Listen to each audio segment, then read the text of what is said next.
Good evening from London, and good evening from me, Dr. Dermot Hudson, the chairman of the British Group for the Study of the Juche and chairman of the Korean Friendship Association of the UK, and also owner of the SONGUN007 YouTube channel.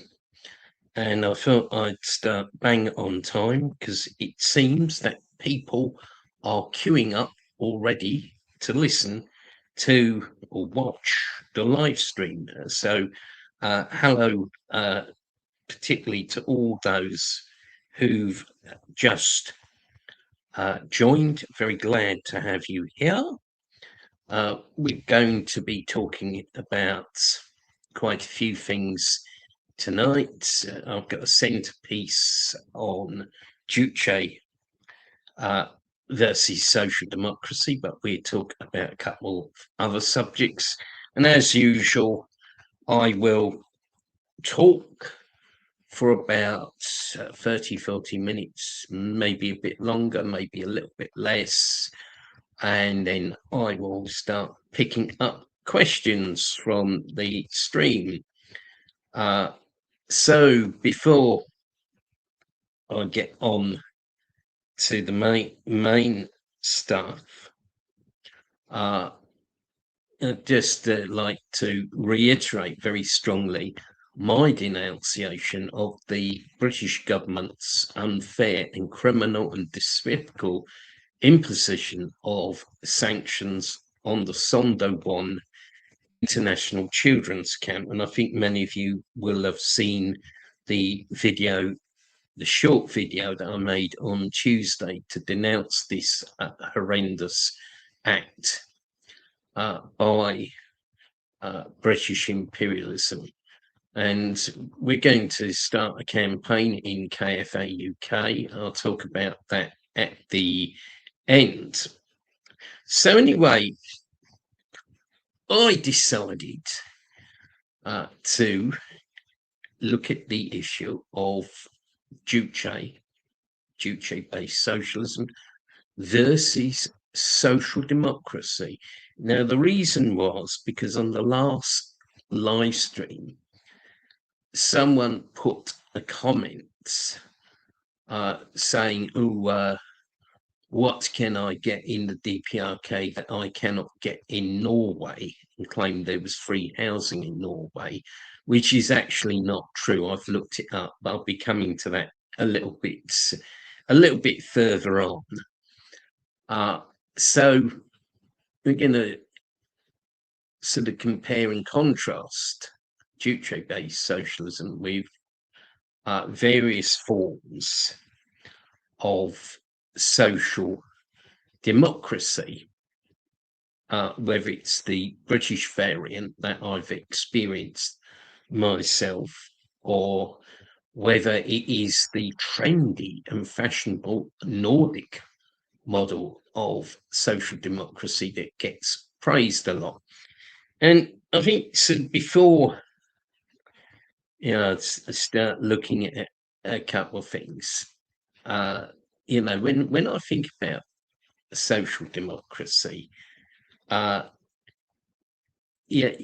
it's it is such a ridiculous idea, really.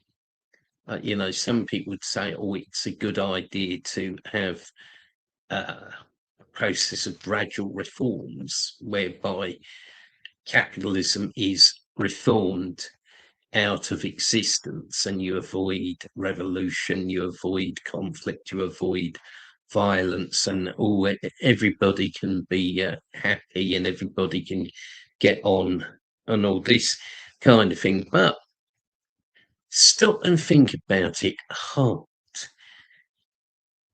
I would pose the question, do you really think that centuries of class domination, exploitation and oppression and inequality can simply be ended by going and putting a little cross on a slip of paper and then going home to have a curry or a pizza and watch Coronation Street?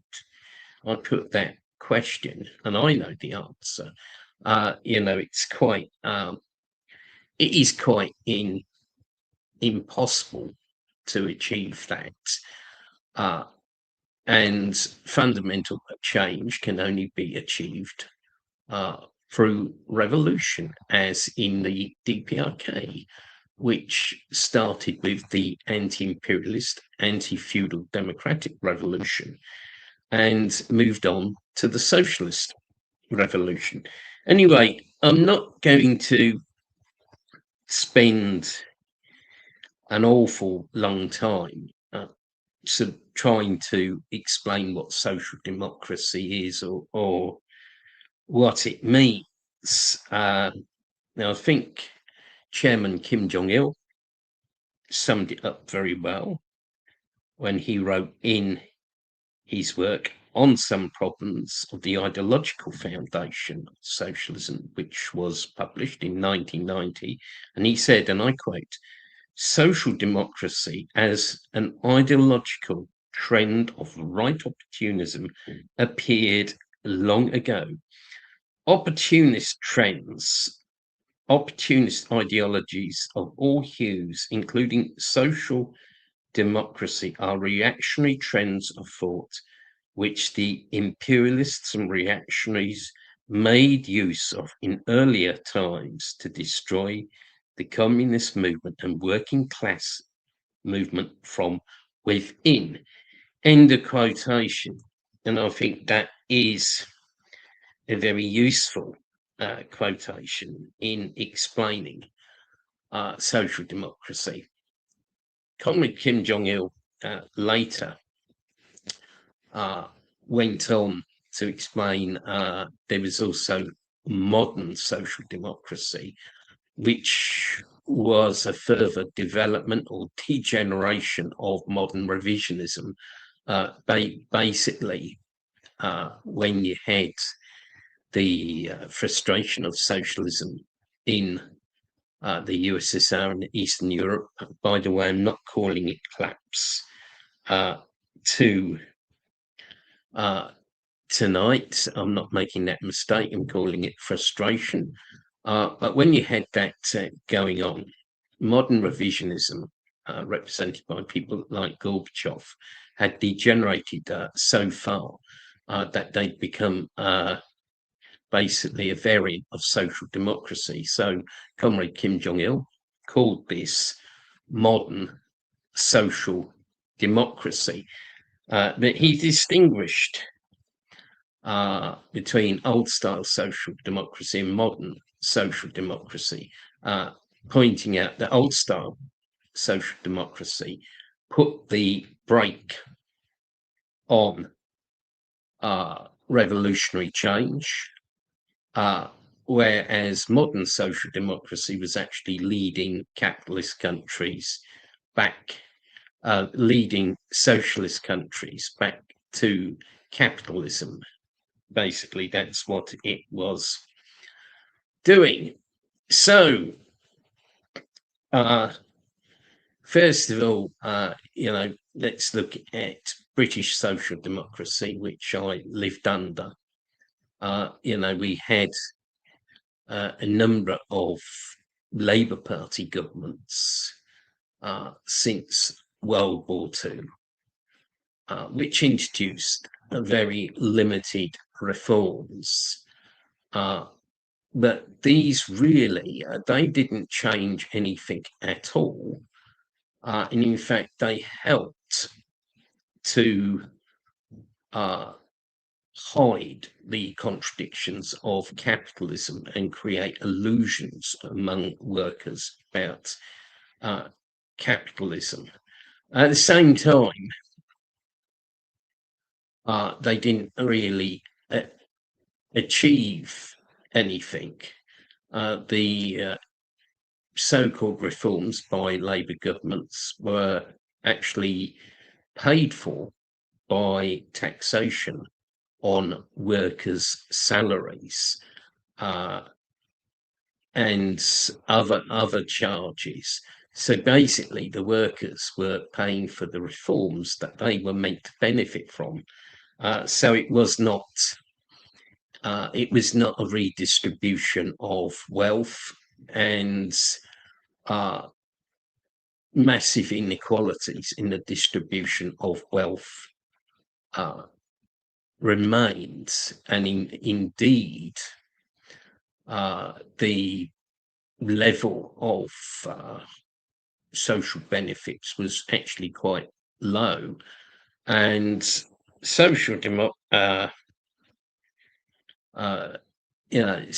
British social democracy became associated with all sorts of negative phenomenon. There was long waits for council housing. There was massive bureaucracy. All the benefits were heavily means tested. They weren't paid as a right. Now, that is a crucial difference between so-called capitalist welfarism or social democracy and the DPRK, where everything is paid, is given to people as their right. And this is in the Constitution and various laws, whereas in Britain, these benefits were always means tested. And the middle class bureaucrats could take your benefits away.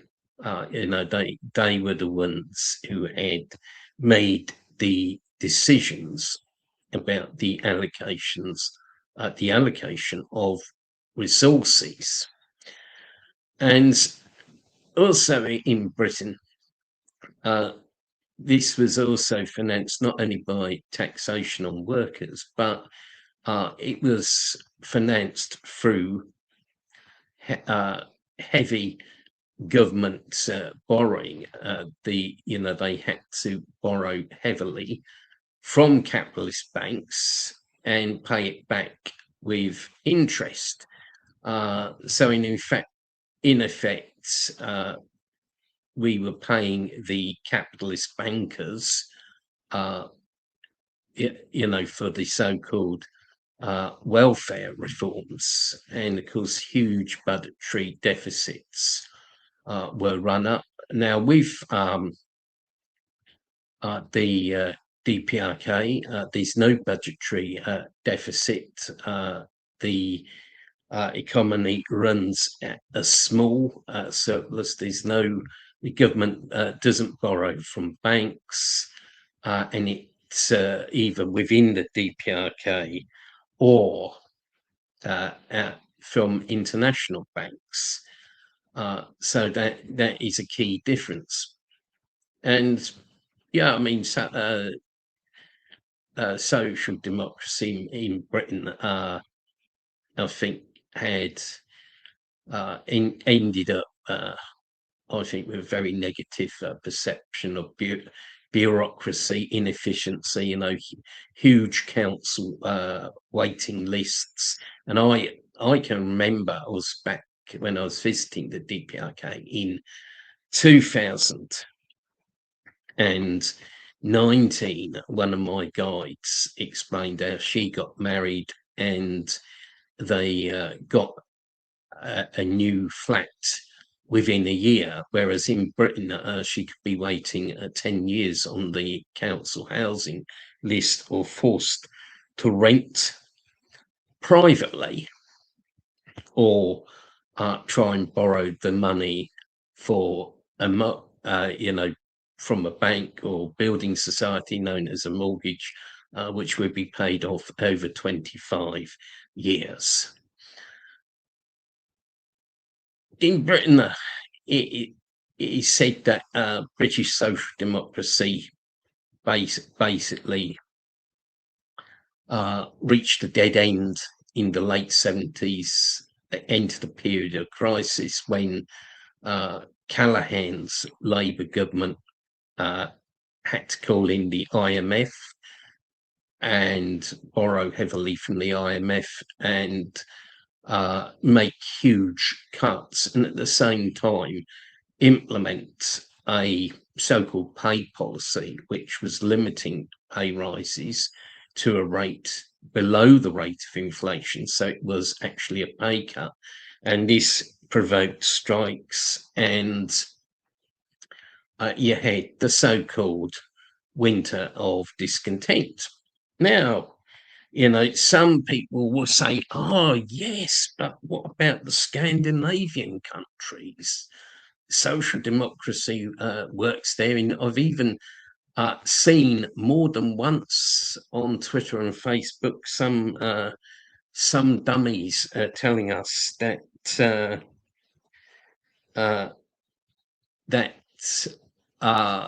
Norway or Denmark or Sweden are socialist, which of course is absolute rubbish. These countries are not socialist. By the way, I'll take up some of the points in the chat. Can see them. So, say the last live stream, someone claimed there was free housing in Norway. And obviously the DPRK has 100% free housing. So I looked this up about Norway, and it's not true that they have free housing. And I quote, in Norway, there's no system for free housing. However, there are housing allowances available for individuals with low incomes and high living expenses. These allowances are designed to help people afford secure housing, but residents must still finance their own housing costs.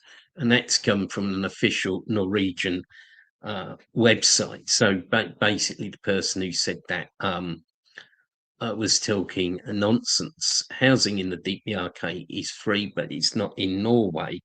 And I,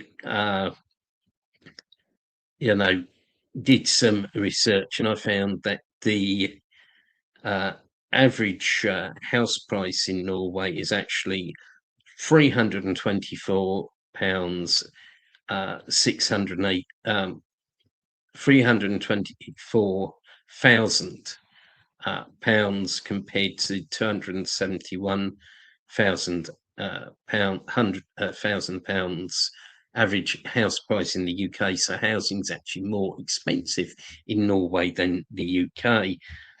Sweden house prices are about the same as the UK. Finland's actually lower, 165,000, and Denmark 315,000 pounds.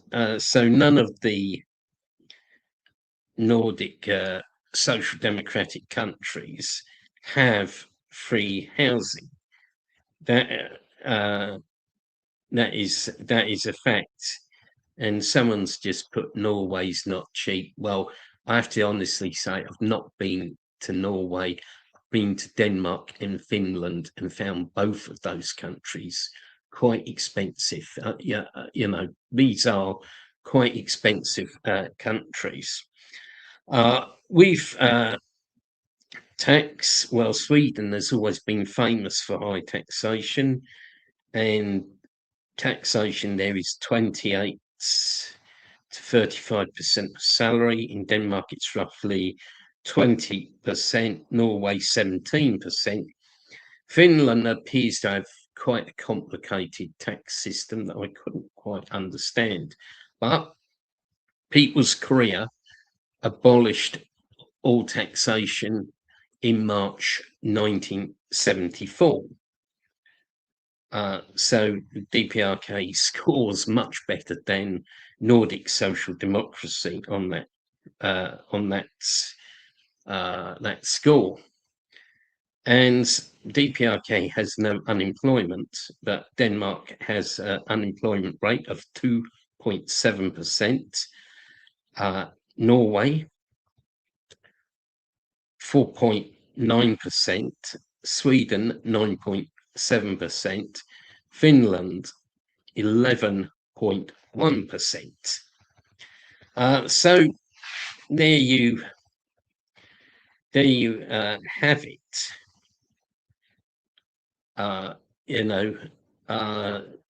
These countries have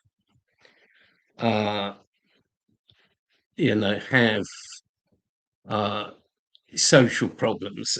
Social democracy has not solved them, and I think it's also important to point out that these countries remain fundamentally capitalist countries where you have where people are exploited and oppressed by capital. They are not socialist countries, whereas in People's Korea there are no capitalists, so people are free from exploitation and oppression. Respected comrade Kim Jong-il wrote about the welfare policies in capitalist countries, and he said, and I quote, "The welfare policies pursued in capitalist countries are fundamentally different from the popular policies of a socialist society. They are aimed at disguising the class contradictions in that society and pacifying the resistance of the popular masses. Even if welfare policies are enforced, this is done only in name and cannot improve the life of the working people." And I think what he says is indeed very true. In fact, I think he hits the nail on the head.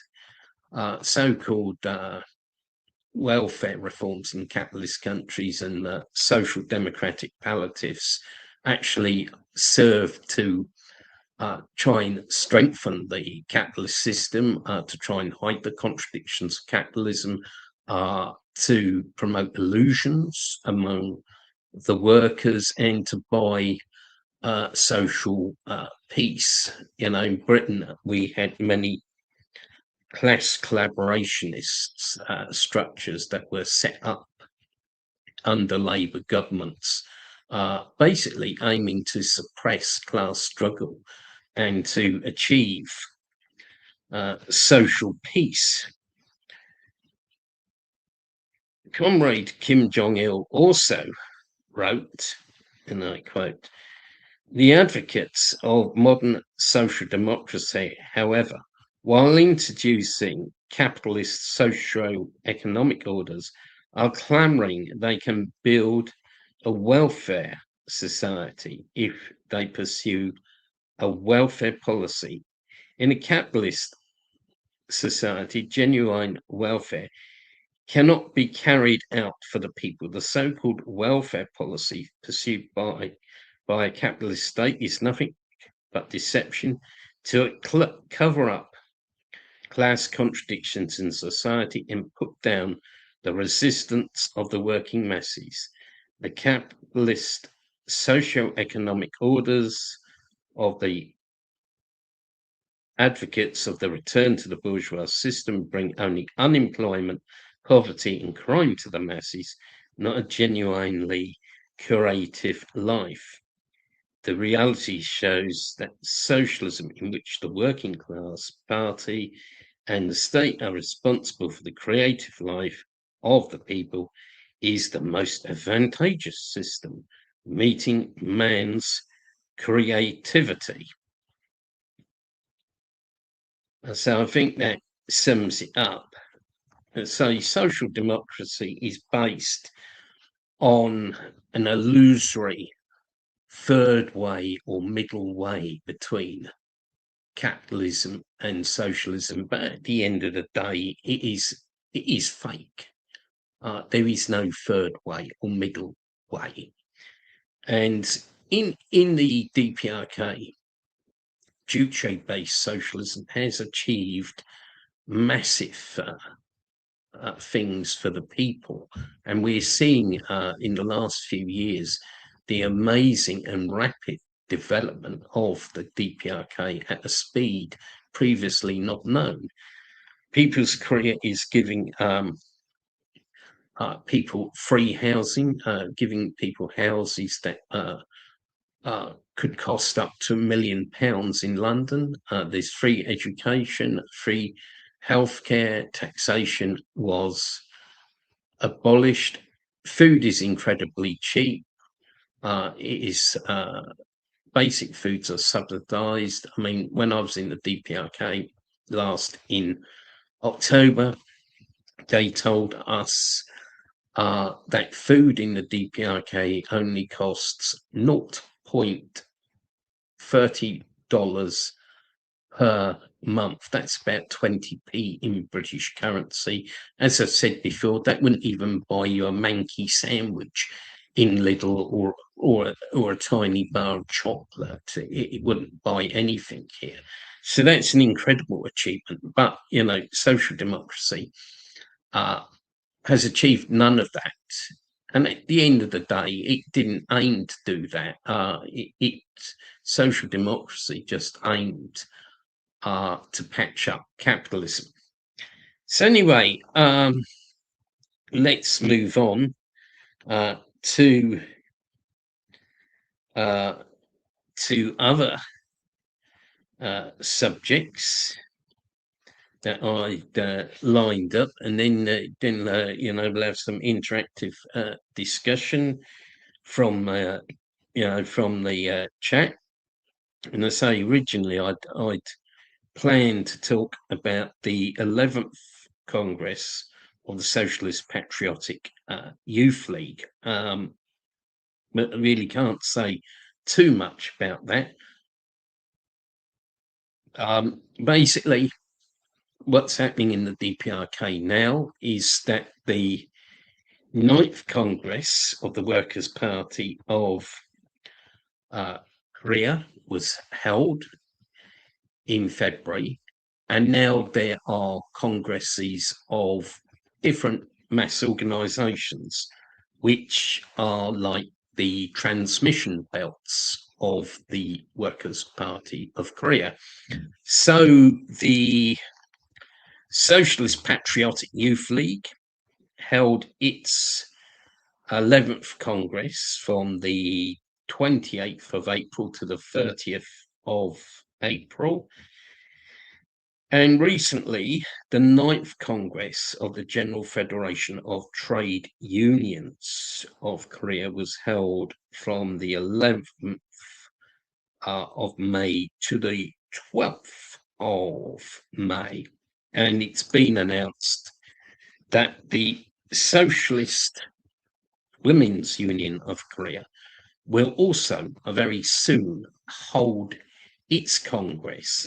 So basically, all the mass organisations in the DPRK, like the Youth League, Women's Union and trade unions, they're very much alive and kicking, and they're holding these congresses in order to discuss how they're going to implement the decisions that were decided at the 9th Congress of the Workers' Party of Korea.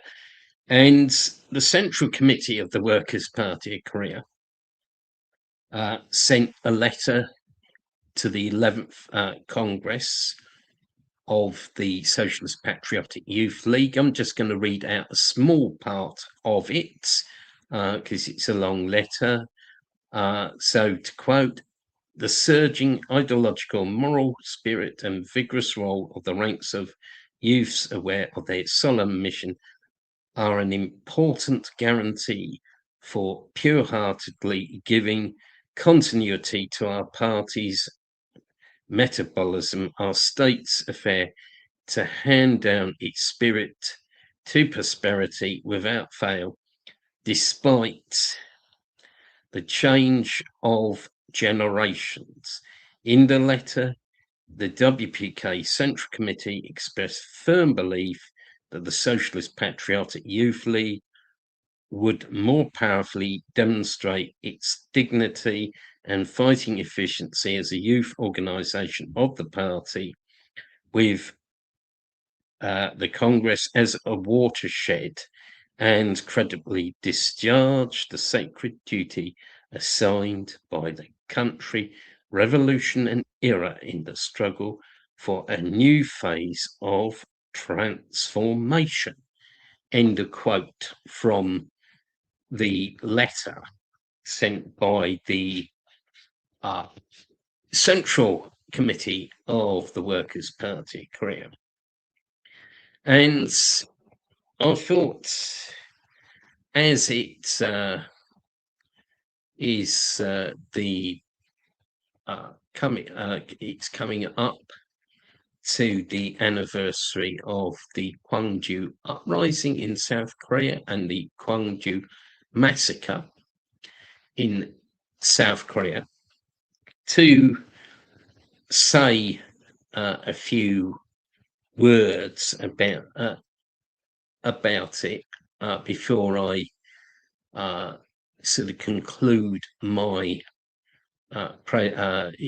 my presentation. Because I think the Gwangju massacre, it shows up the hypocrisy of the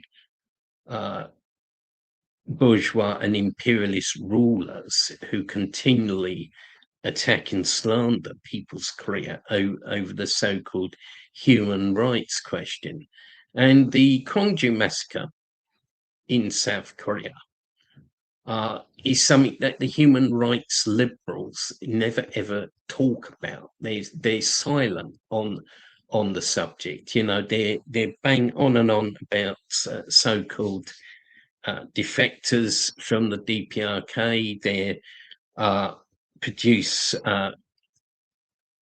faked up pictures which they claim show alleged labour camps or prison camps in the DPRK, so-called satellite pictures, which are really showing ordinary villages and factories, but they claim that they're labour camps. But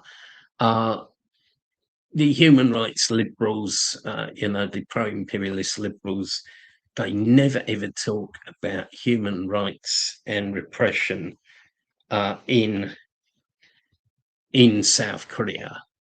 They never tell you about what has happened in South Korea. And I think when I said Kwangju massacre, some people watching this live stream probably do not know what I'm actually talking about. Well, in May 1980, martial law had been declared in South Korea by the Chondu-han fascist military dictatorship. In South Korea in 1979, the then fascist dictator of South Korea, Park Chung-hee, who'd been an officer in the Japanese Imperial Army, by the way. Yes, South Korea was not just run by pro-American puppets, it was run by people who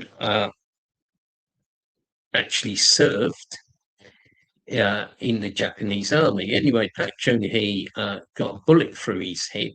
He was shot by his own chief of security on the orders of the Americans, who regarded Park as a liability. So a new fascist military regime arose in South Korea under Chon Do-han, who had been trained in the US.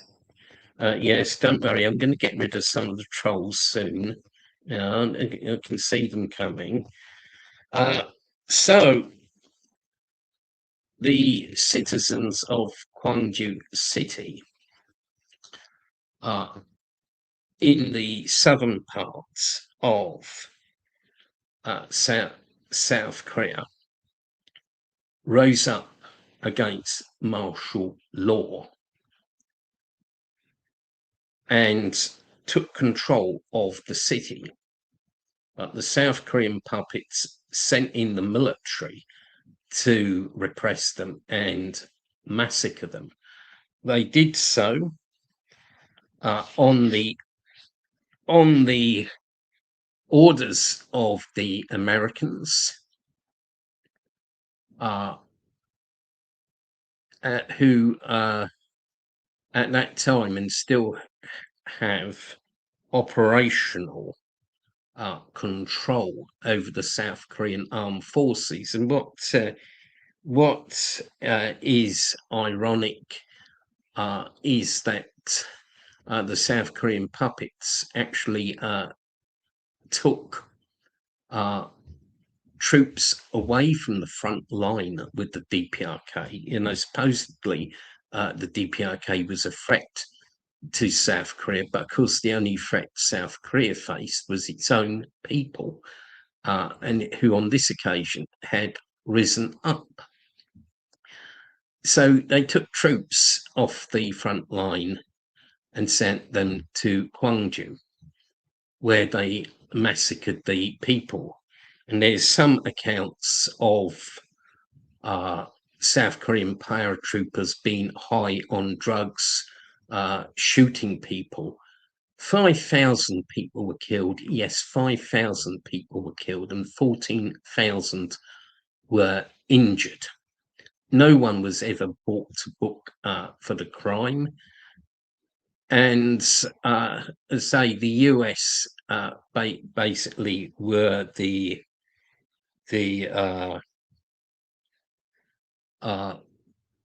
real manipulators behind the scenes, and basically US warships were on standby in Korean waters, ready to assist the South Korean puppets if they couldn't control the situation. And some accounts said that US helicopter gunships may have taken place in the massacre. But, you know, this happened not in the DPRK, but in South Korea, the place that the liberals praise as a human rights paradise, and oh, it's so developed, blah, blah, blah, and all the rest of it. But in reality, it is a corrupt fascist dictatorship. And it was in the 1980s, and it has not changed. So anyway,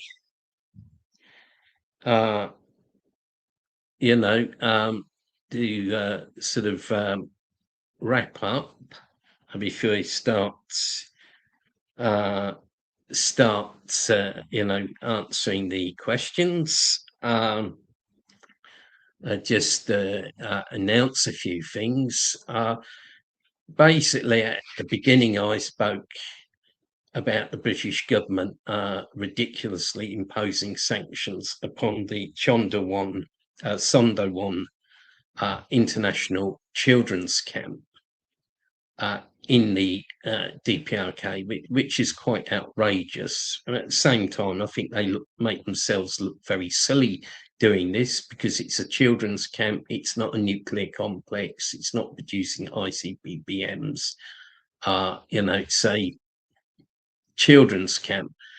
So we're going to ask KFA UK members to write to their MPs, members of Parliament, or in fact you can do it by email, so you don't have to post the letter.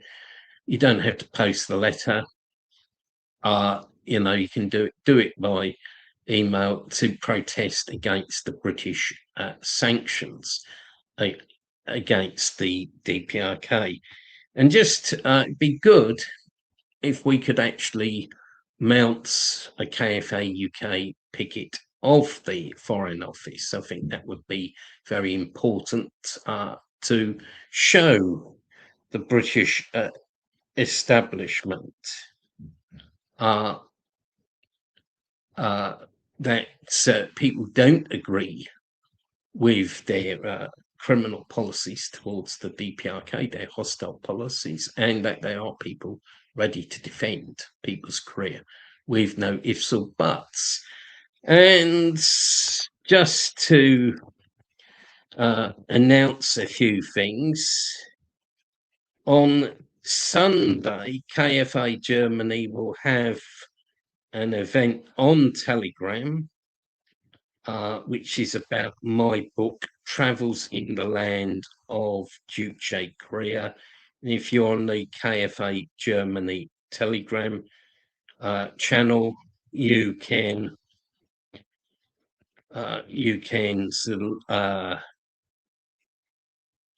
sort of log into that meeting, listen in on it. On Monday 18th on Jitsi Meet, we will be having the fifth reading session of the booklet Understanding the Workers' Party of Korea. That is advertised on our social media. And lastly, myself and Kim Long Lee, who is now assistant researcher of the British Group for the Study of the Juche Idea, have just published a short book called Selected Essays on Politics, Philosophy and Society, which you can purchase on lulu.com. And I'll just drop the link in the chat. Okay, well, shall we going up the chat now, and then I shall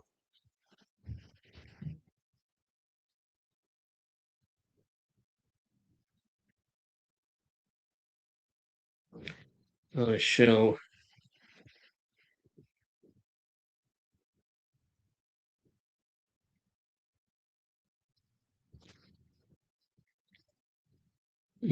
apologize if I miss any questions, but sometimes you do miss the questions.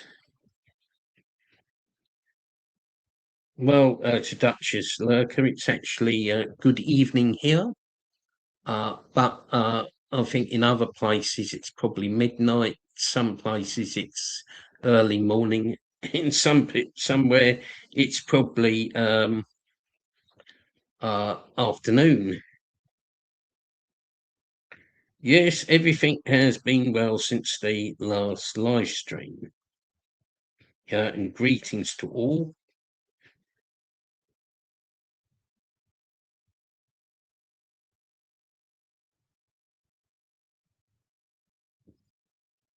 Yeah, so you see there's a silly troll.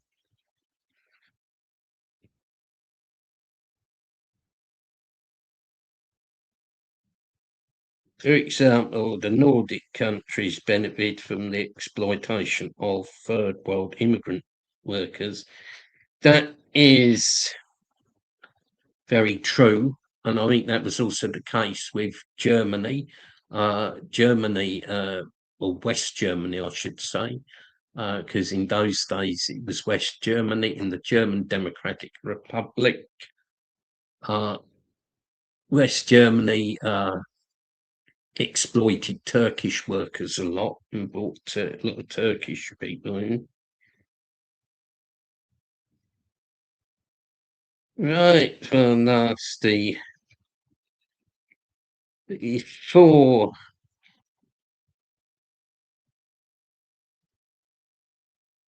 Well, I don't know what he's talking about. So the DPRK lets capitalist financial mechanisms hold its people further prosperity.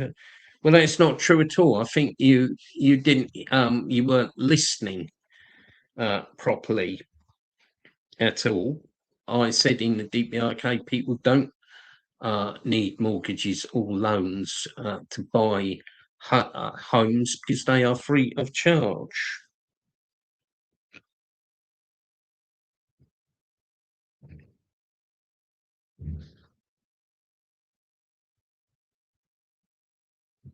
Yes, good evening to our friend from Turkey.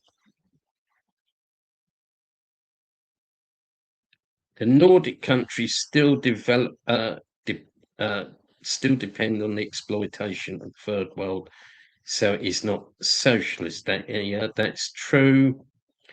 I live in Finland. I see how the so-called welfare state is cutting more and more from the working class. Yeah, that's very true. I mean, in Britain, we've had massive cuts. In nowadays, people who are unemployed, the money they're given is not enough to live on. So they're actually going to food banks, get food. But unfortunately, these food banks are run by middle class types who uh, make decisions about who gets food or not. Norway's not cheap. That's that's true.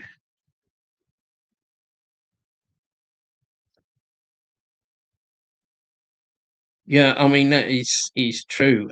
Corruption in governments is where government funds are spent on buying from private companies who then bribe the government for contracts. I mean that is basically the root of corruption.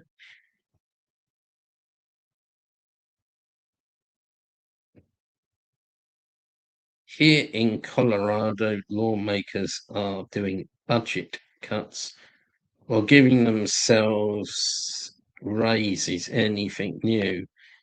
Meh. All of our social problems, for the most part, are manufactured by the bourgeoisie leadership. We're sure taxes are not being cut either at Captain DPRK. Yeah, I'd also just to respond here in Britain, our members of parliament have uh, voted themselves huge pay rises year in, year out. I think the salary now for a British member of parliament is about 90,000. And in addition, they can claim an allowance for just about anything. And about 16 years ago, there was a huge scandal with British MPs where they were found to be claiming for all kinds of things. I think one Conservative MP claimed for building a duck house in his back garden. That was that was something. Brainwashing is alive and well in the USA. Those complaining about people being woke are upset about them refusing to be brainwashed. Good evening, Dr. Hudson. I hope that you are well. Yes, I am well. It makes me think when I see people believe that the Nordic model of social democracy is better than socialism, as the Finnish welfare system is systematically pulled apart due to the lack of the USSR.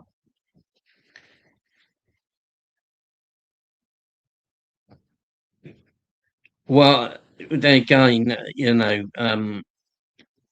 uh, it's an insult and a slander against the socialist system to refer to it as a dynasty. And there are a small number of re-education camps in the DPRK, but last year, for the anniversary of the foundation of the Workers' Party of Korea, a general amnesty for prisoners was announced.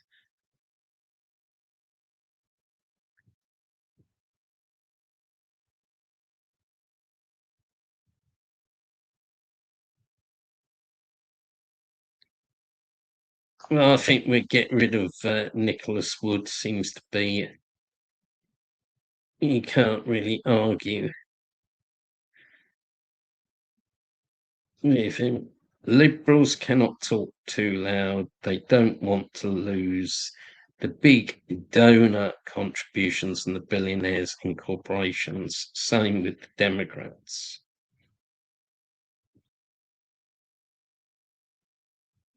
Now, another one's going to get another troll.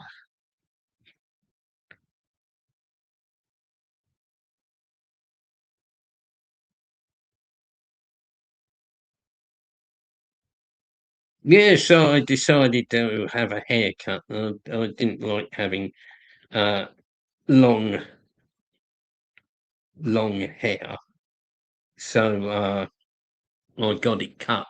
I mean, when I was a student years ago, taking my degree, I used to have long hair and a beard. I didn't like it.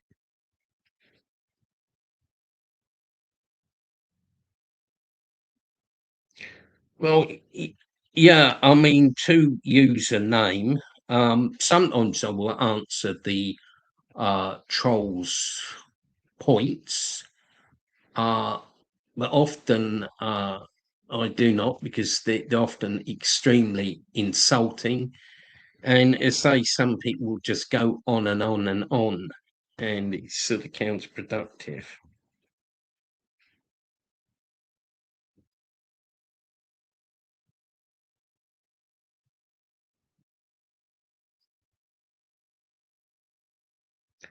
In 50 years, South Koreans will walk into empty Seoul because of the birth rates caused by rampant necro-capitalism. That is true. I mean, South Korean birth rate is ridiculously low. It's even lower than the UK's. So there won't be enough South Koreans before long.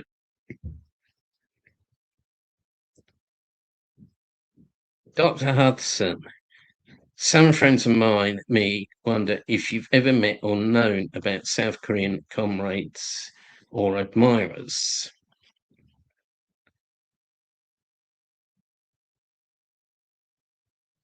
Right. Well, yeah, I have on a number of occasions. Firstly, back in the 90s, when myself and a comrade from the British Group for the Study of the Juche Idea, which was then called the Juche Idea Study Group of England, we went round the Korean Revolution Museum, and we were told that the guide showing us around the museum was actually from the South. Secondly, in the past, there existed the anti-imperialist National Democratic Front of South Korea, formerly National Democratic Front of South Korea, formerly the Revolutionary Party for Reunification.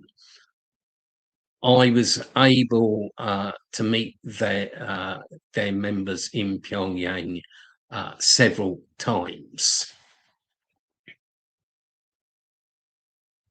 Starmer can get stuffed. God bless the children's camp. Well, I don't know what's going on here. Jack, have you seen the Scottish guy from Coast in person? I'm totally mystified by what it means.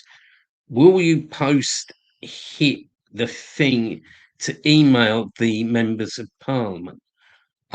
So basically, if I understand what you're suggesting, is that you want a model letter or pro forma to MPs, right? Well, I have to knock that up in the next few days, and I'll put it on KFA UK social media like Telegram. Now, you hope you're on Telegram and subscribe to our KFA UK channel. So I'll put it there.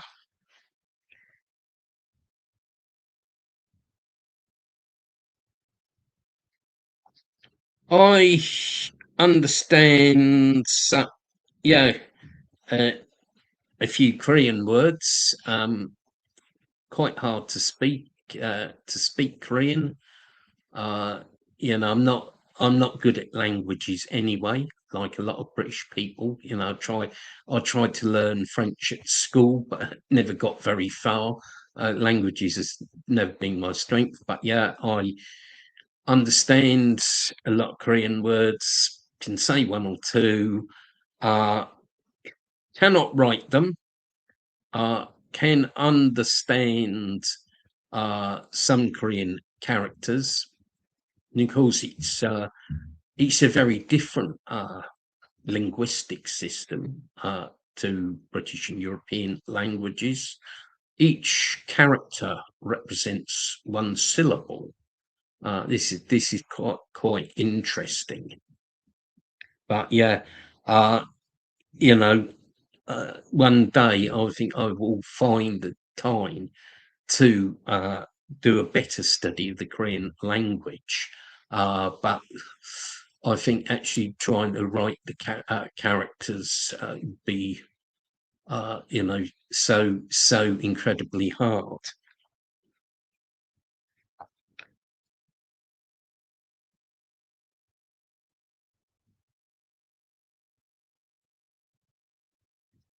Yeah, good point from Duchess Lurker. I'm 50-50 on that. I I can see it's a symbolic act by the British government. It's DPRK bashing. I think it's trying to say to the Yanks and to South Korea, oh look, we're being tough on the DPRK. We're doing something, you know. Uh, but you know, it will stop anyone in Britain who wants to send their children to the camp from sending children to the camp. And we did have one person in KFA who did send go to the camp with their children. You know, I think there have been children from the UK and Ireland go to the camp. And one, I'm not mentioning the name of the particular travel company, but one of the tour companies that deal with the DPRK were a few years ago advertising trips to the children's camp, so it could have some effect. I mean, if I mean the danger with this kind of sanction by the UK is they might be tempted to go further and extend it to other things, you know, like normal tourism to the DPRK. So it's something we shouldn't be complacent about. But you know, I can also see a good sort of argument uh, that it is in fact a symbolic measure, that it is chest thumping, particularly as the Starmer government is getting so desperate.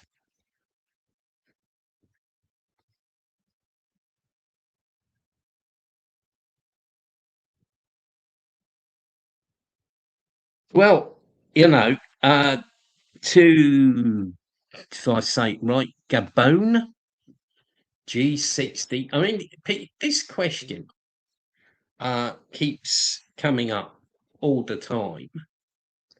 It's thrown up. And I think there's several things I can say to it. First of all, this assertion that people aren't allowed to leave the DPRK is not true. The Constitution guarantees the right to travel. And when I've been on my way back from the DPRK, either by plane or on two different occasions by train, yeah, there's been DPRK citizens leaving the DPRK. Many DPRK citizens do study abroad. I believe Russia is going to increase the number of DPRK citizens study in Russia. DPRK citizens have studied in Britain. They've been here on exchange visits.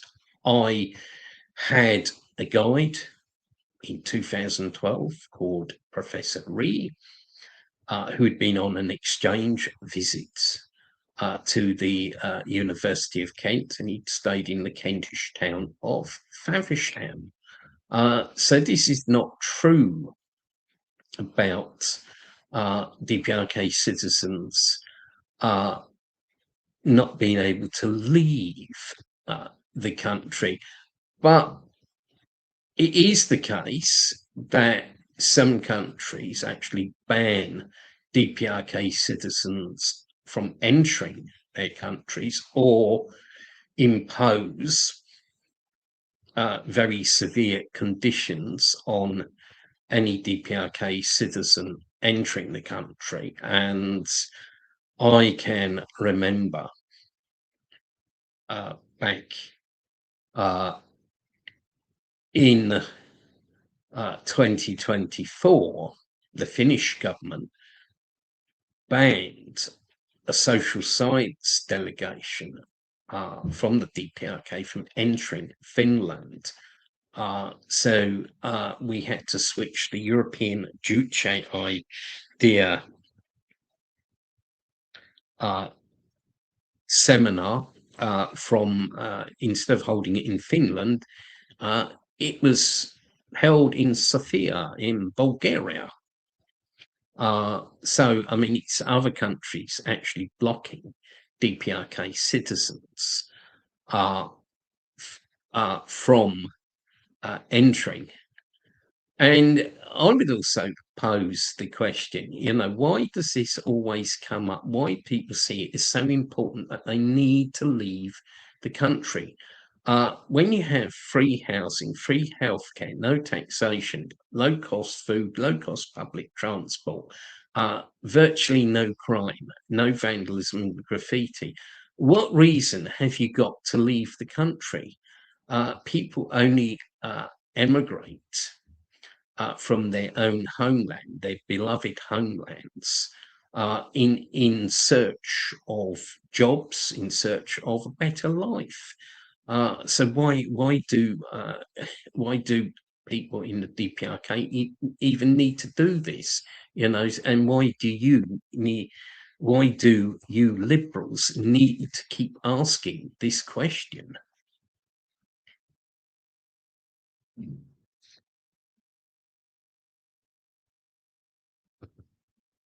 Greetings from Cabo Verde, West Africa. Wow, wow. I'm really amazed. I've read about Cape Verde, but it's first time to chat online with a person from Cape Verde. Could you recommend an introductory text of Juche for, as well as a book on the history of North Korea? Well, there's the excellent Modern History of Korea, which last time I looked was online. I will find the link and put it in the chat in a minute. In terms of introduction to the Juche idea, I would recommend Juche idea, answers to 100 questions. I would recommend the work of Chairman Kim Jong-il on the Juche idea. I would recommend some of my own books. We've also got an introductory course. I'll bang some links on the chat in a minute. I'll just go down, make sure I haven't missed anyone out.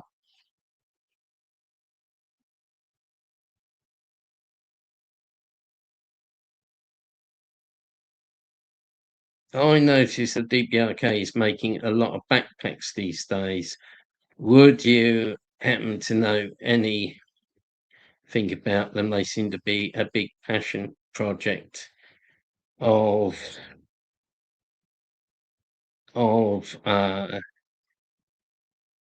respected comrade Kim Jong-un. Well, I mean, I have actually visited the Pyongyang bag factory, and it is seen as a very important project to expand the production of school bags. This is a manifestation of the people orientated policy of the DPRK. So it's important for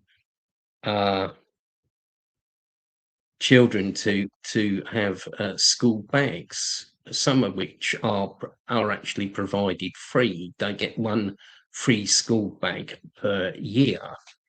It's something you wouldn't get in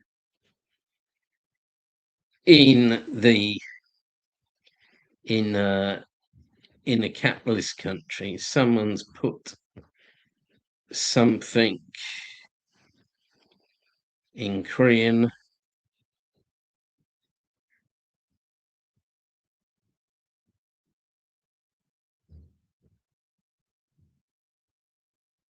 Oh dear. Well, I can't actually see what that is.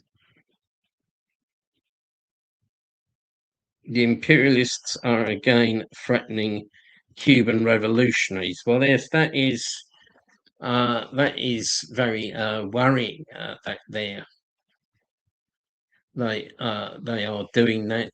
I just saw today on a Russian Telegram channel that the US have got some mad scheme to actually arrest Comrade Raul Castro and charge him in the US. I mean, this is absolutely mad, and because the blockade of Cuba is absolutely horrendous.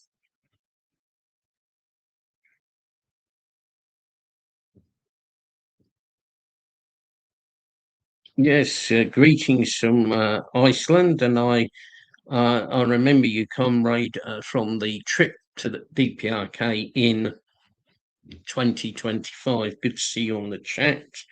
Yes, greetings to friends from Turkey.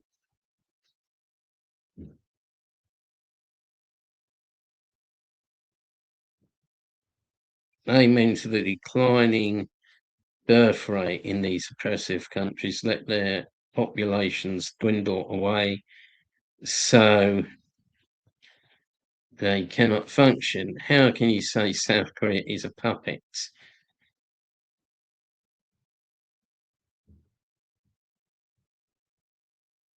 Well, I mean, South Korea, the government is actually chosen by the US, and it's often people who've studied in the US or been trained by the US. And the fact is, yes, the numbers of troops in South Korea may be relatively small, but that is because they have the South Korean puppet army, which functions as their puppet. And of course, the US has operational control over the South Korean puppet army, as I said in my presentation.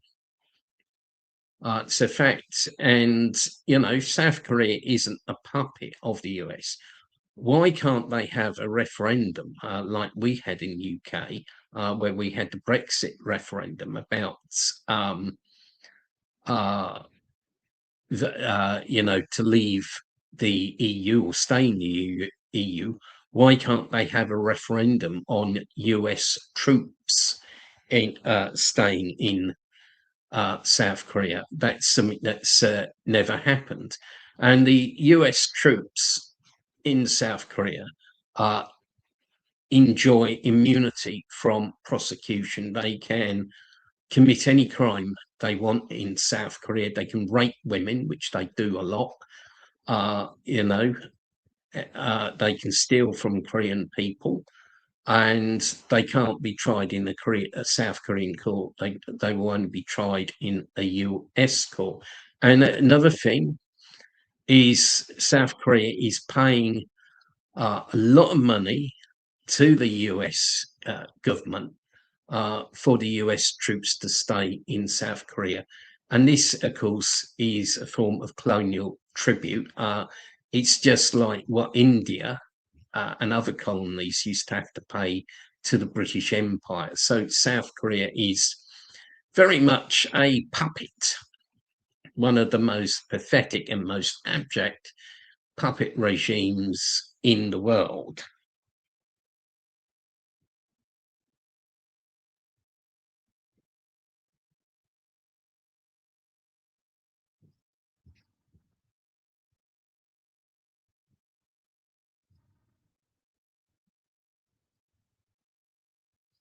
Oh, yes, that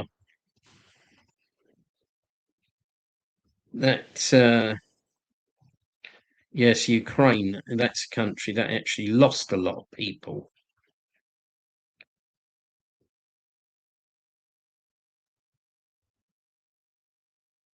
Right.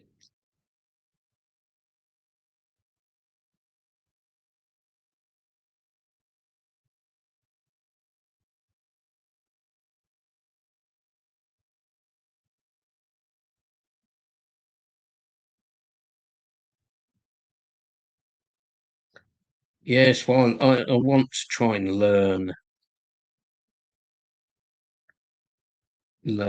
from learn the Korean language is difficult. Well, yeah, I mean, this troll here, I mean, he's got quite a rude name. So I'm going to answer his point once, and then he's going to get banned.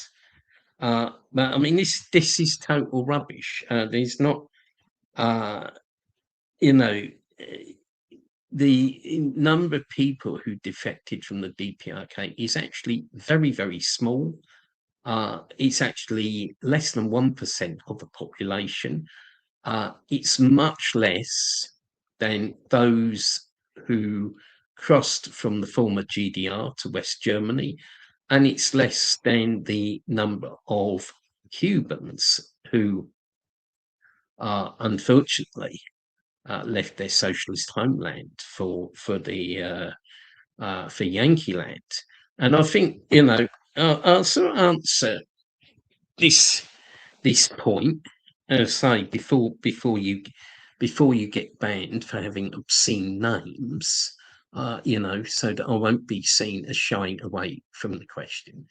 I think there's a number of things you got to take into account. First of all, when you have a successful revolution, it does create upheaval, and it does sometimes result in movements of populations where the rich, the former exploiters, flee the country because they cannot live their old privileged lifestyles. They cannot live off other people like they would do under the exploiter system. They would end up working in a factory or cleaning a toilet or working on a farm or something. So they scarper like the sort of the Tsarist aristocracy in Russia after the socialist revolution, like the sort of Cuban reactionaries who went to Miami, and in case of the DPRK, former landlords or capitalists. And that is one group.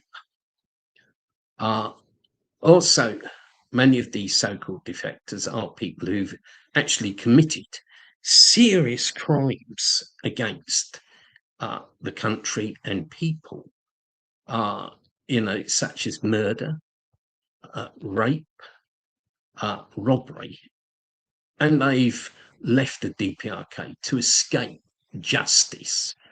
And in some cases, these people have ended up earning huge sums of money for slandering the DPRK. And of course, a lot who've left are actually corrupt officials, people who've been corrupt, officials who've been stealing from the state and were near to being exposed in courts and purged. So they decided to leave. It is simple as that. And of course, capitalist, roadist and revisionist elements also leave the DPRK. And lastly, South Korea offers a reward of nearly $1 million to people who defect from the DPRK. So some people who are weak are going to go there to take the money. Of course, it's not always worked out well. Some of them committed suicide in South Korea. And a few years ago, there was a case of a woman defector and a child in South Korea were found starved to death. That wouldn't have happened if they'd stayed in the DPRK. The state would have supplied them with food. Anyway, you've got a rude name, certainly. Yes, people are fleeing the USA.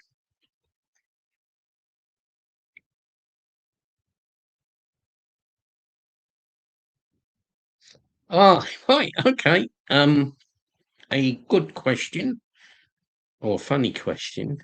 Have you ever been to the revolving restaurant in North Korea? Please, people, stop calling it North Korea. It's DPRK or People's Korea or Juche Korea.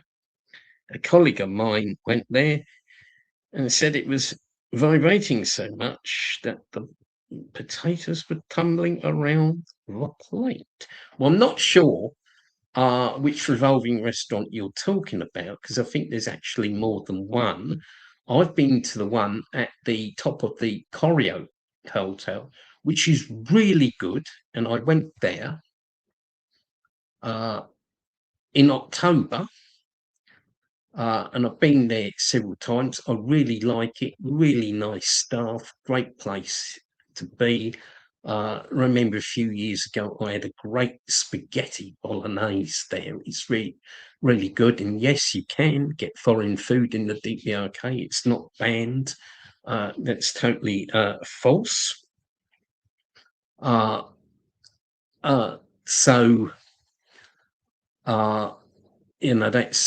not true. But it wasn't vibrating at all. I didn't notice it vibrating. In fact, I was enjoying seeing all the sights of Pyongyang, like the Juche Tower and the giant hotel lit up at night. It was really brilliant. So it wasn't vibrating. Maybe your friend might have had too much to drink or something. As a North Korea expert, I'm an expert. And so it's DPRK,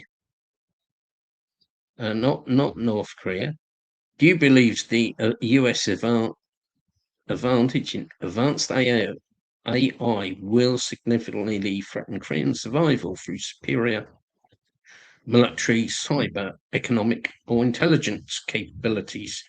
Well, the DPRK will counter it in its own Juche-orientated way. They were at the 9th Congress of the Workers' Party of Korea talking about secret weapons.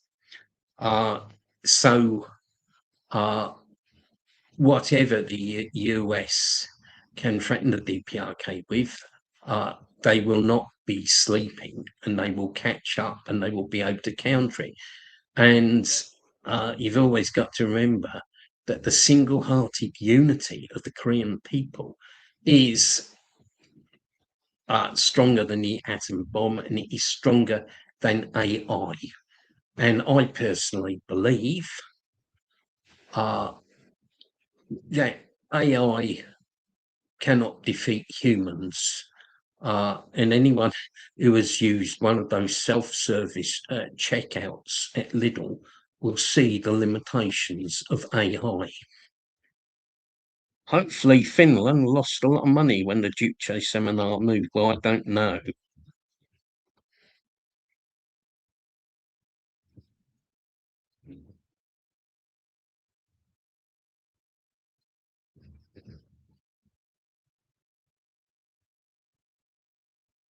Well, it is put to the test all the time, you know, and you know, once, and it's a true story, and it's happened more than once. There were two KPA soldiers who ended up on the wrong side of the military demarcation line and were captured by South Korea. And they were offered all sorts of things by the South Korean puppets, big houses, cars, money, even women, if they would defect. But they said, we are loyal to General Kim Jong-il, and they demanded to be sent back to the DPRK, and that is a fact. You know, and that was we've, you know, been offered all sorts of bribes. Well, this is willful. Well, you're blind, sir. You know, and there's none so blind who cannot than those who cannot see. How hard would it be, say, to join the Korean Friendship Association, specifically the German section? Well, it's quite easy, and I can put you in contact with KFA Germany. They're good friends of mine. And to join KFA, just go to the website and go to the section membership and fill in the form.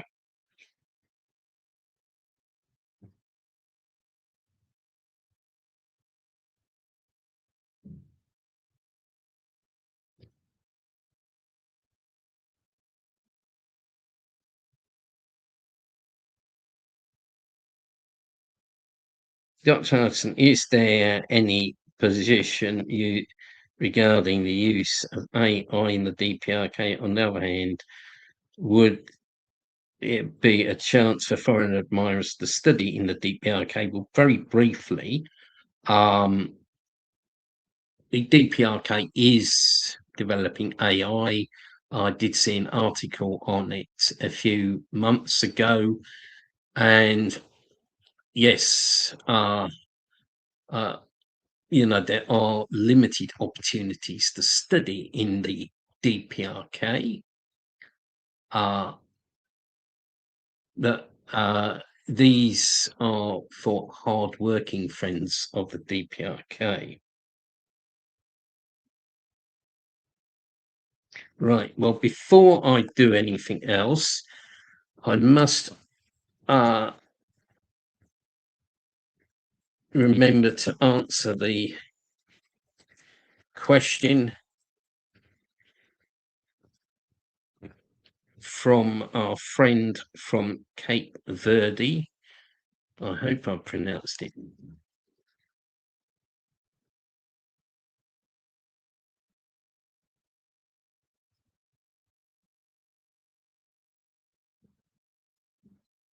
There we are. There we are. Just put in the link to the book. I hope our friend from Cape Verde is still there.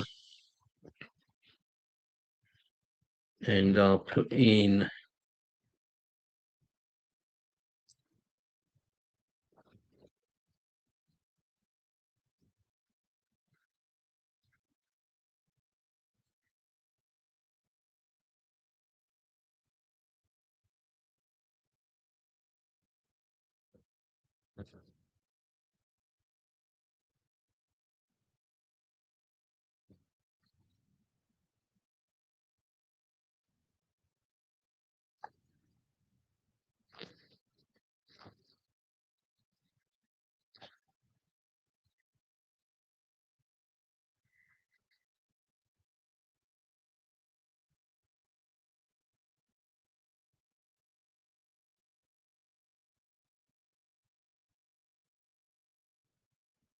Right, and we did have our own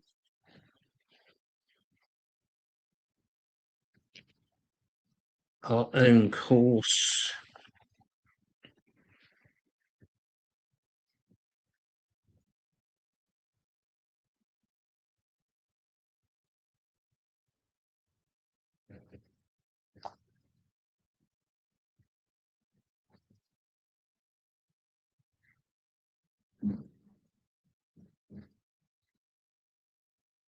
Right, I'll catch up with the questions in a minute. And also kick some trolls off as well.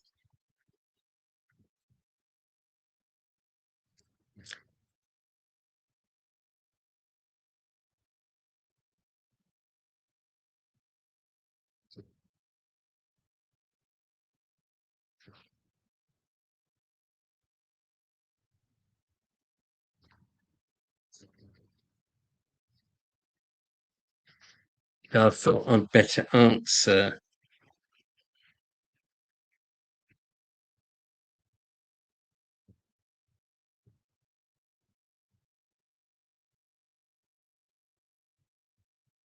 Okay, I'll just put a few links to study material, and then I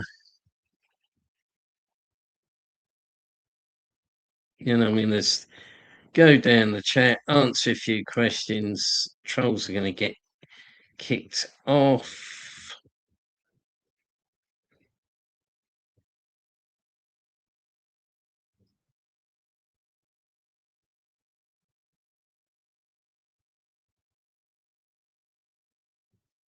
Right, slime driver is North Korea and its fans do not understand that nobody in the world actually cares about them enough to feel hostility.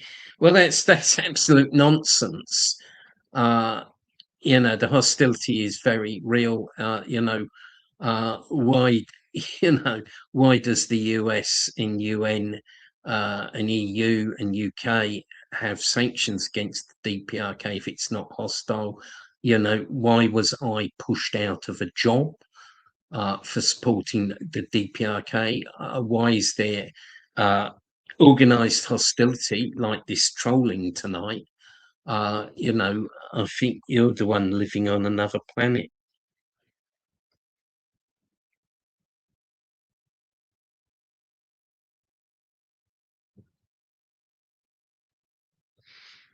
Well, I disagree about Japanese occupation being over.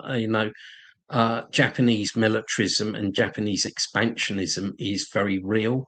Uh, I think Japan would like to reconquer Asia, and they are expanding their military all the time. And Japan is a very racist society. The trolls are so remedial. Yes, they are. Well,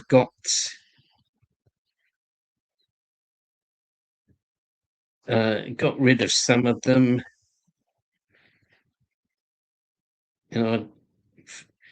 For their information, I don't live in someone's basement, and both my parents are dead. Well, I've removed slime driver.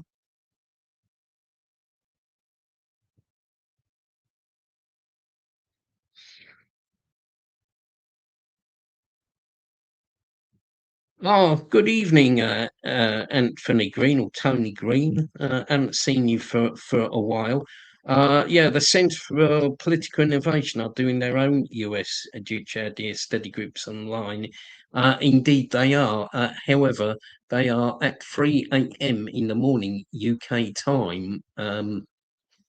Uh, so I don't know whether I should drink lots of coffee and try and stay awake or set my alarm and wake up early. I might try and get along to one of them.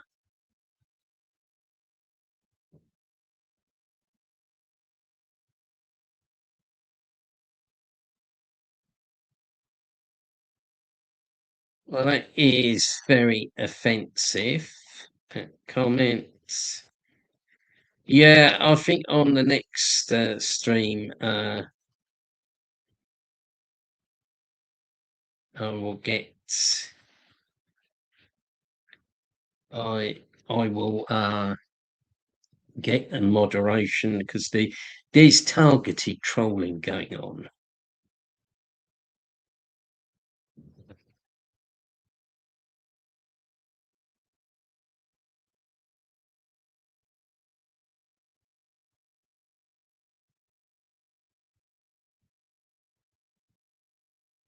Mm. Now that's a good uh, good question. Can you talk about the Black Panther Party and their involvement with the DPRK in the early 70s? Well, I can say a few things off the top of my head, and I might make a special video about it. The Black Panther Party was a radical black liberation movement in the USA,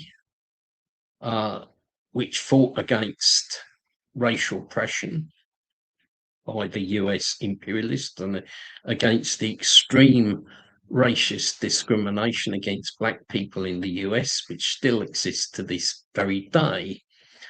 They were influenced both by Maoism and by Juche.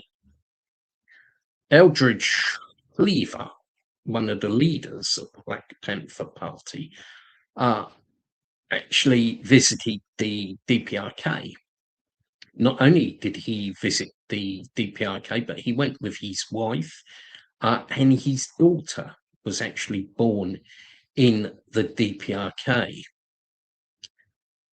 It was Eldridge Cleaver and the Black Panther Party who were instrumental in arranging for a collection of President Kim Il-sung's works to be published in the USA under the title of Juche, and he wrote the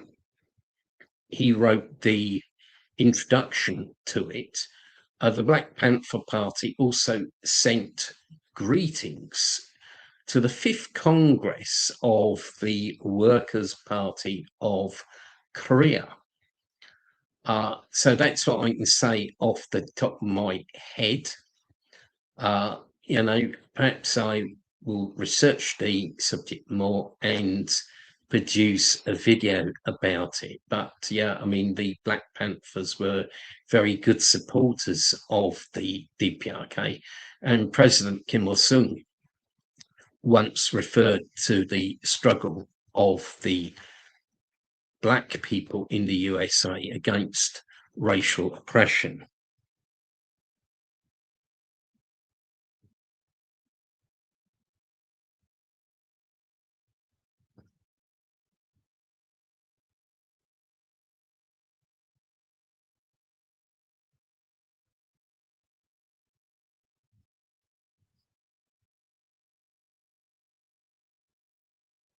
Yeah.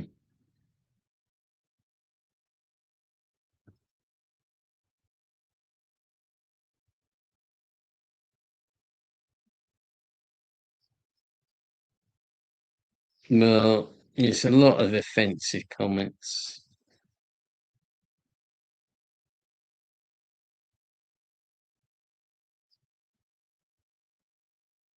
It's,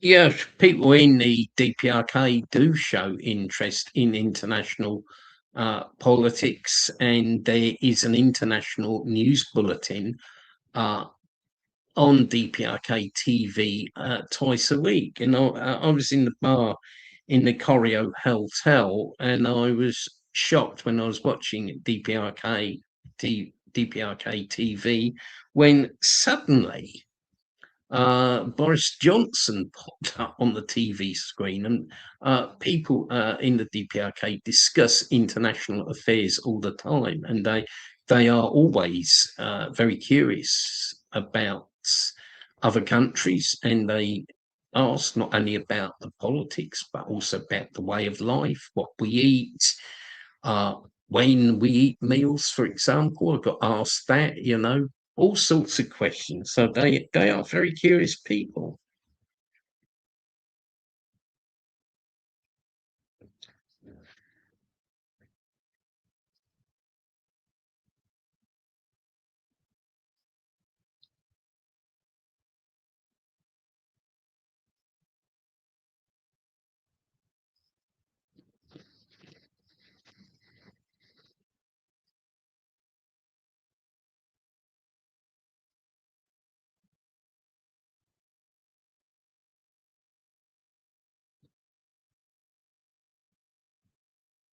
Well, we've used the name. Well, I'm not sure about that. I think a lot of people are attached to their country and to their own soil, basically. You know, even to the towns they were born in. Yeah, I've seen references to this fire rises, but didn't know what it meant.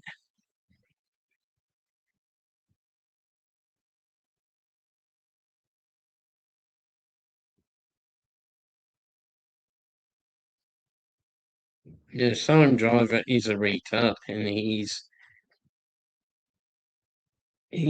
gone.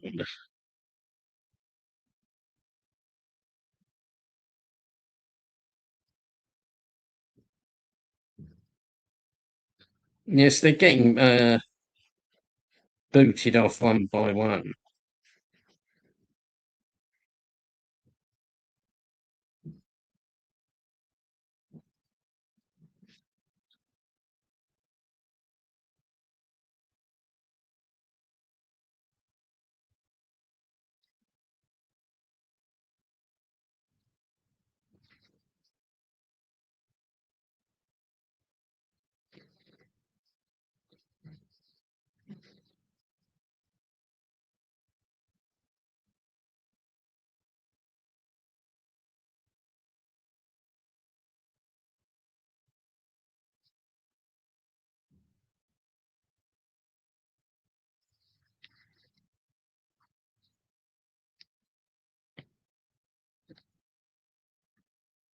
Yes, clownish comments.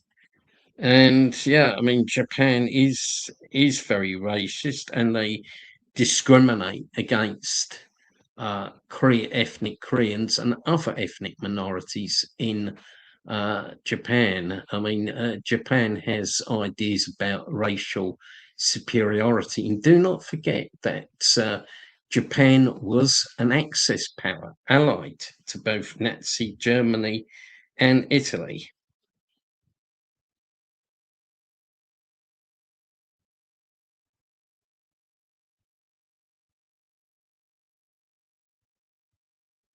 What do you think of the Hebrew Israelites, aka the real Jews? I mean, I'm not sure what you mean by that, but if you mean the Jewish people who are actually opposed to Zionism uh, and argue that it's actually against the Judaic religion, I think they are quite progressive, and they are brave to oppose Zionism.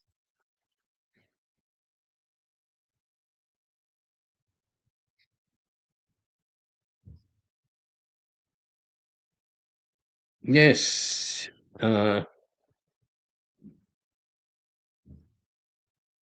Hopefully, DPRK will be open to visitors fully soon. Yeah, I mean, I agree with you, Kirkham down Sterling. This is a slur that, if you're socialist or communist, you don't have a job.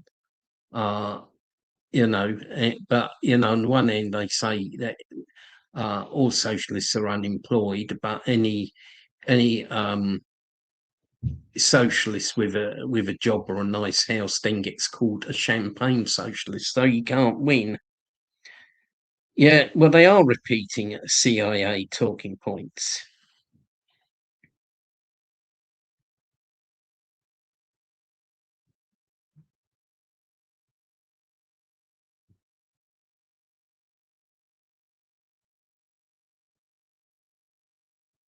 Well, I don't. Would you move to India? Well, I don't know uh, who you're asking. I don't. I wouldn't. I wouldn't move to India.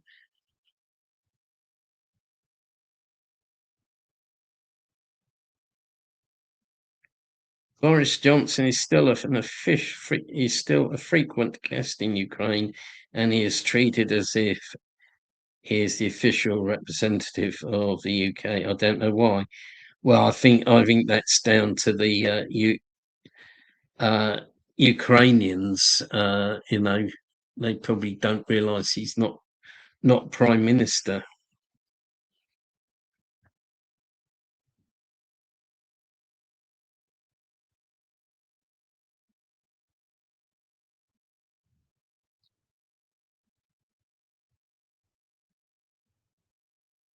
Yeah, and to answer people who go on about unemployed as if it's a crime. But I had a job for 25 years. But unemployment is part of capitalism, and what Marx called the industrial reserve army is becoming a permanent army of the unemployed. You've got permanent unemployment under capitalism. So no one should slight anyone for being unemployed under capitalism. It's inevitable that some people be unemployed. Yeah, well, say I'll try my best to answer the questions.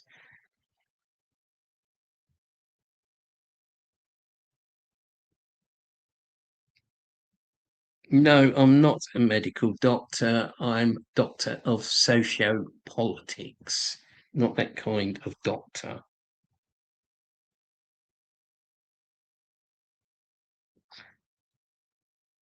Right, okay. Well, I think you can start wrapping up. But just favorite DPRK songs. Well, of the recent ones, I like Friendly Father. I like We Are Koreans. I like We Follow Only You. Revolutionary Armed Forces Support the Marshal. I also like Let Us Uphold the Red Flag. I like the song of General Kim Il sung, the DPRK national anthem. I like the song Whistle. Uh, just to name a few songs, and I like the Order 027 theme.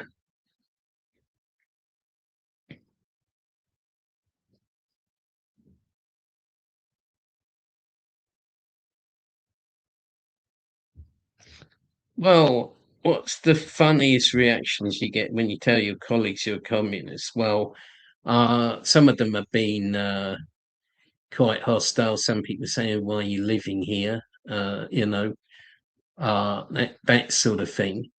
A lot of people in Britain don't know what it really means. Some people, you know, uh, even think it's the same as being a fascist. All sorts of silly things. What is the backpack thing? Well, I think you must have missed the question, Anthony. Someone just asked me about backpack production in the DPRK, and I answered it because I've actually seen the Pyongyang bag factory in the DPRK. They aim to provide children with school bags, including one free school bag per year. Yes, that's correct about the nuclear deterrent. unemployment is literally a built-in mechanism of capitalism. Capitalism fails to create jobs, then blames its own people for it. Friendly father is a favourite. We are masters of the land and let's study. That's great.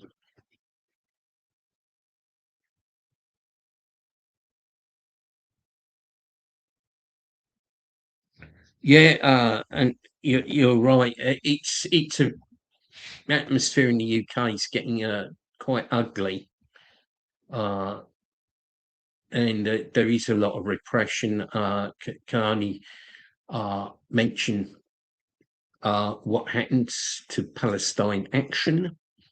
The banning of that. Uh, it, I'm not uh, trying to plug the CPGBML, but there was the arrest of Ranjit Bra as well. This is all very repressive stuff. We are sliding towards fascism.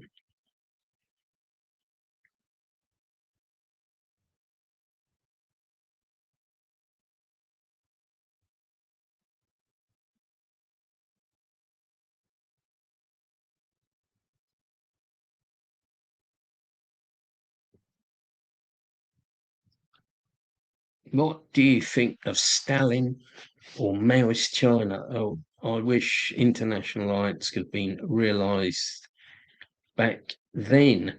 Well, I mean, I uphold Stalin as a great leader of the USSR, a good leader who achieved socialist industrialization and led the struggle against the Nazi invaders.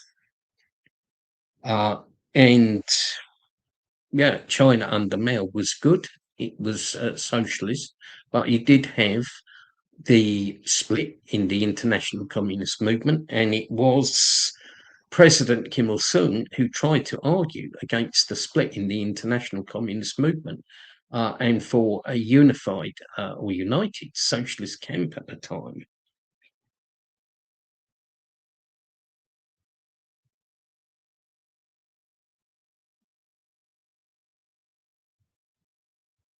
ACDT, sometimes we need to talk with the average person and plant socialist seeds for them to ponder on. Don't be surprised. Yeah, and you'd be surprised. Yes. Well, I think personally, obviously I support the DPRK and Juche I did, but I think we need to go and speak to ordinary working people about things like unemployment, high rents, high prices, and try and relate socialism to that.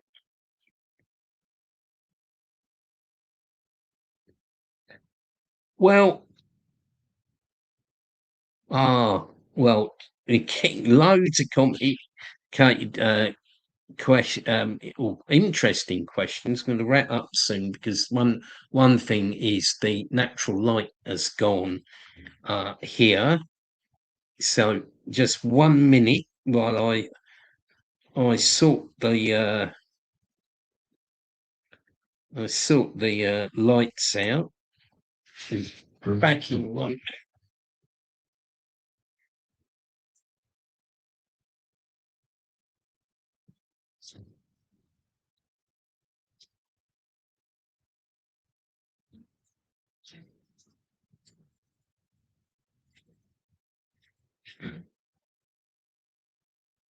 Right, that's better.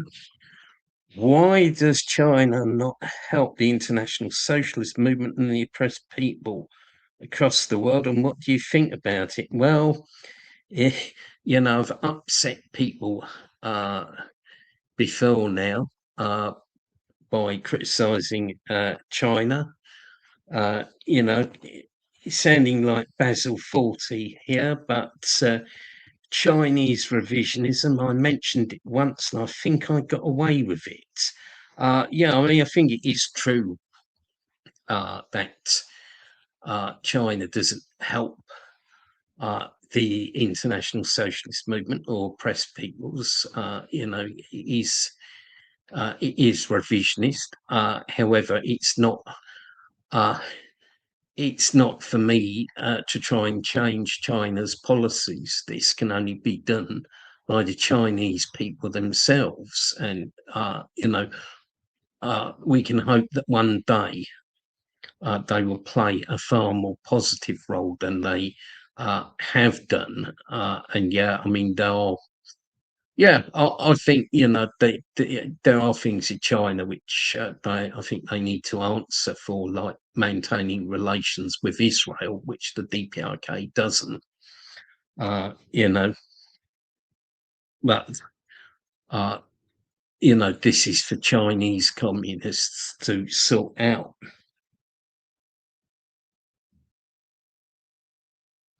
Some American immigrants supporting Trump still getting deported. Yes, that's true. Aha. What is your opinion on Titoite revisionism? Well, that looks like a simple question, but it's not. Because I think there was sort of different stages, and yes, at the time in the 1940s, you did have a unified socialist camp, socialist bloc, stretching from East Berlin to Shanghai and to Pyongyang. The socialist bloc was united, but Tito was the one who tried to go against it. And he saw it as asserting independence, but he did it in a totally different way to how the DPRK asserted independence, and he did it by taking loans from the imperialists and accepting martial aid, and yeah, that was revisionism. And later, the funny thing about Tito was that Yugoslavia came to have good positions on some things.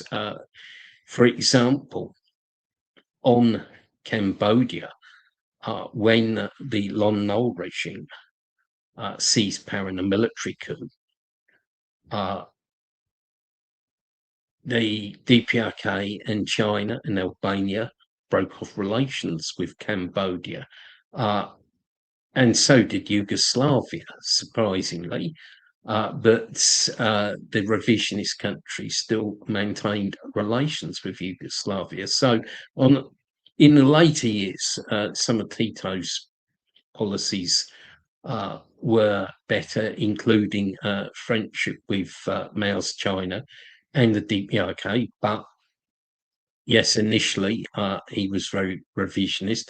But of course, internally, market socialism was no good. It was revisionism. So internally, it was very revisionist. And I can remember in the 70s, someone at my school, went to Yugoslavia and came back and told me they had porn magazines on sale. So internally it was not good. So that's my opinion on Titoite revisionism, which is a complicated opinion because I think Tito was a complicated person and Yugoslavia was a complicated country.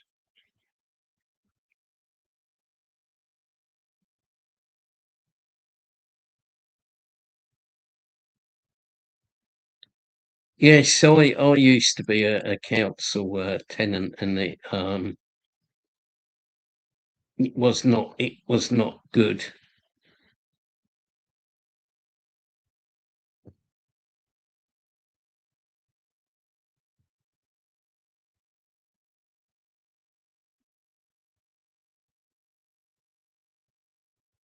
Well, I regard Pol Pot as an ultra leftist, but basically, he was very, very ultra left. I'm angry at the USA for what they did to Yugoslavia. Well, if you mean the bombing in 1999, yes, I mean, that was criminal. The DPRK has done more to condemn the Zionist entity than China ever has. That is true. Hang on, I think I missed a couple of points in the chat.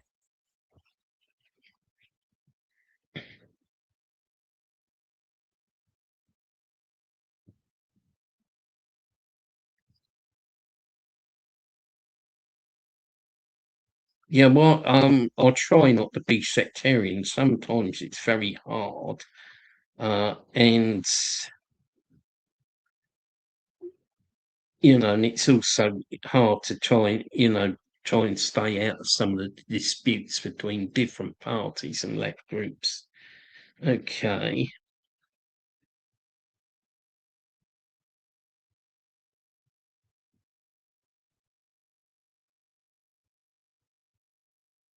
I visited Yugoslavia in 1982. Huh?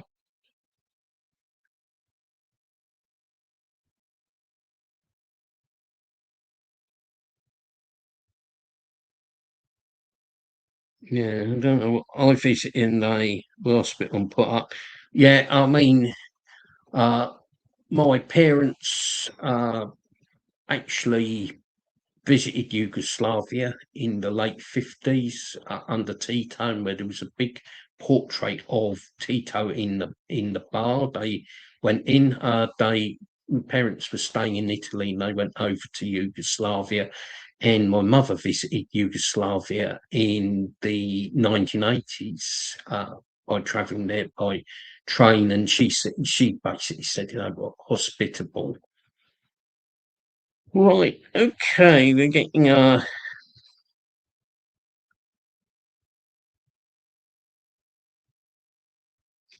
Mao Solidy's reputation near the end by support. Yeah, yeah, that's true. Well, I don't know. I don't think it's fair to say that he actually supported it, but they weren't against the coup.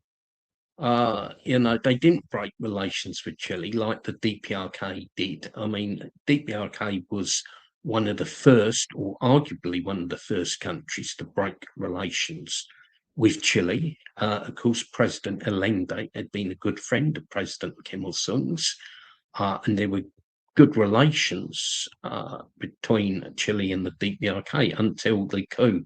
I think the Chinese did not break relations, and I think they put out some statement about it was part of the struggle against Soviet hegemonism. I've probably said that badly. Not good on the old pronunciations. And Pol Pot was against Vietnam. No, I don't actually like Pol Pot. I think he was ultra left. Uh, you know, he basically tried to jump to the higher stage of communism in one go, and did so in a country with a very low productive base. And this did result in losses.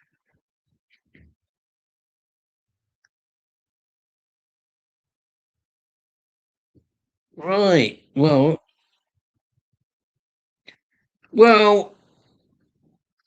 I'm gonna have to close soon, but some people have said that yeah, I've seen this thing that Pol Pot was a CIA asset. I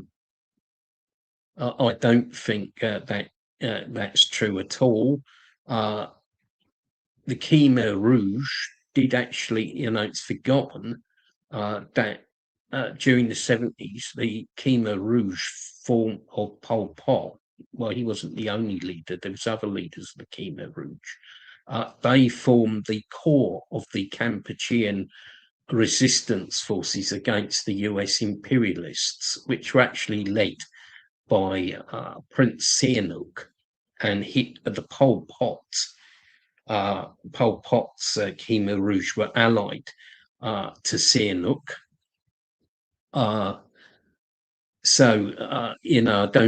don't think he could have been a CIA agent, but certainly he was very close to China. I mean, the Americans, and it's been put about that, in the Kampuchean Civil War, that the US and other Western countries supported the Khmer Rouge, but in fact, they had their own people inside Kampuchea.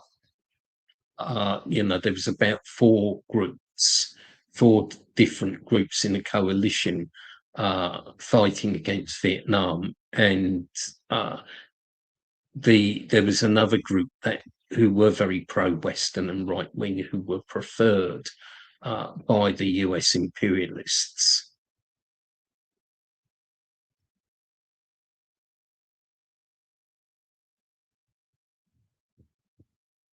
Yeah, you're right, Anthony Green. Basically, it was this idea that the Soviet Union was social imperialist.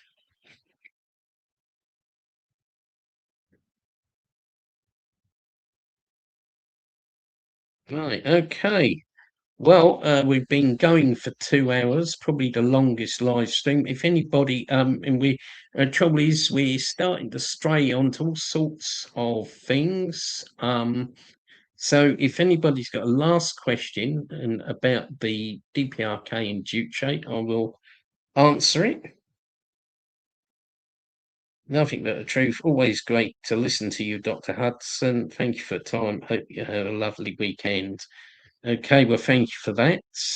Just make sure there's no further questions, and I'll close. Yeah, 2 hours has gone very fast. But I think next time we try and I'll try and see if I can add a second moderator, someone else to moderate, get rid of these idiots who keep trying to wreck the live streams. So anyway, I think it's been a very interesting live stream. I hope to be back, I think, in 2 weeks. Yeah, trying to set a stream for the 29th of May. So thank people for their attention.